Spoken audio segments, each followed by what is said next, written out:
ভাই আমরা আজকের টাইমটা আর প্লেসটা একবারে একটু ফিক্সড করে কনক্রিট জায়গাটাতে আসি।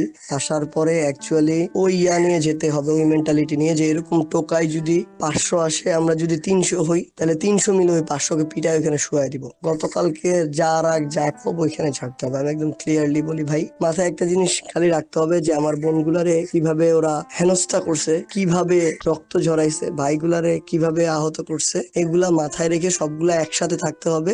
একদম ওই মেন্টালিটি রেখে কেউ যদি টাচ করে তাহলে উড়াই দিব ভাই, না করলে সমস্যা নেই, কিন্তু করলে উড়াই দিব একেবারে। এন্ড আমরা মানে সবাই এখানে আসলে একসাথে থাকলে কিচ্ছু করে না। আমি আজকে ভিডিও গুলা দেখতেছিলাম, আসলে ঝামেলা হয়ে গেছে যে আপুগুলা দৌড়াইতেছিল, ছেলেগুলা ছন্ন ছেড়া হয়ে গেছিল, ছেলেও কম ছিল না, কিন্তু এক একজন এক এক দিকে হয়ে গেছে।